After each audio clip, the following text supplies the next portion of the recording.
Assalamualaikum warahmatullahi wabarakatuh. Dari LIP kebetulan dengan Stat Asep ya, dari API ya.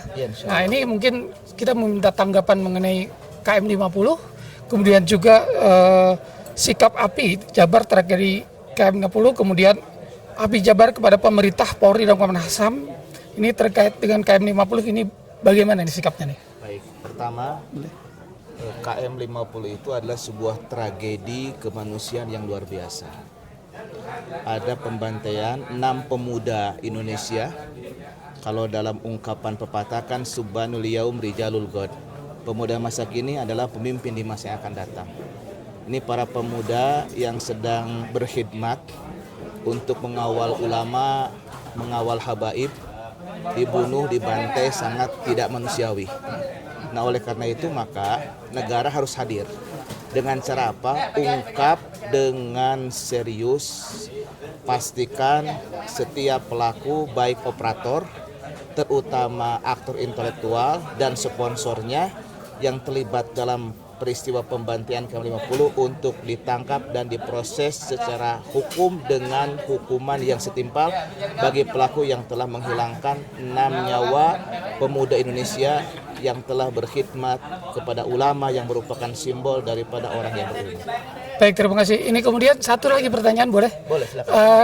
Kira-kira langkah-langkah apa yang sudah dilakukan oleh API nih saat ini?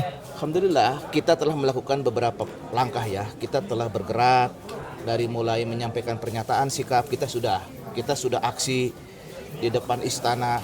Bahkan kita sampaikan bahwa siapapun pelakunya, apakah itu pelakunya itu di level eksekutor atau di level kebijakan, kalau ada pelakunya kaitannya dengan oknum polisi, tentara, baik dia pangkat rendah atau dia jenderal atau ada faktor kebijakan dari sebuah penguasa, kalau misalkan di situ ada indikator yang melakukan itu adalah atas perintah orang yang berpengaruh di negeri ini, katakanlah ini kalau misalkan adalah seorang presiden sekalipun, itu harus dituntut. Jokowi sebagai presiden pada waktu itu harus bertanggung jawab atas peristiwa tersebut, termasuk turunannya adalah Kapolda Metro. Terus juga ya kita ketika menyampaikan pernyataan Kapolda Metro Kompresi Pes, itu kan ada Pangdam Jaya yang sekarang menjadi KSP. Saya nggak ngerti, itu kan pernyataannya kita lihat sangat kacau ya. Nah oleh karena itu kita juga menyayangkan kenapa orang yang diduga terlibat dalam pelanggaran HAM bukannya diproses malah dijadikan KSP. Ini arah presiden kemana? Seharusnya yang menjadi KSP itu karena kepala staf kepresiden itu adalah sangat strategis, akan berhubungan dengan banyak pihak, akan berhubungan dengan banyak komponen. Seharusnya orang yang menuduhkan, bukan orang yang terindikasi terlibat atas berbagai peristiwa, dan yang kasus prestasinya itu yang kita ketahui bukan di tempur atau di penanganan konflik. Justru ya orang melihat prestasi dia naik jabatan karena sesuatu hal yang konyol, yaitu hanya menurunkan baligo. Ini kan sesuatu yang ironi.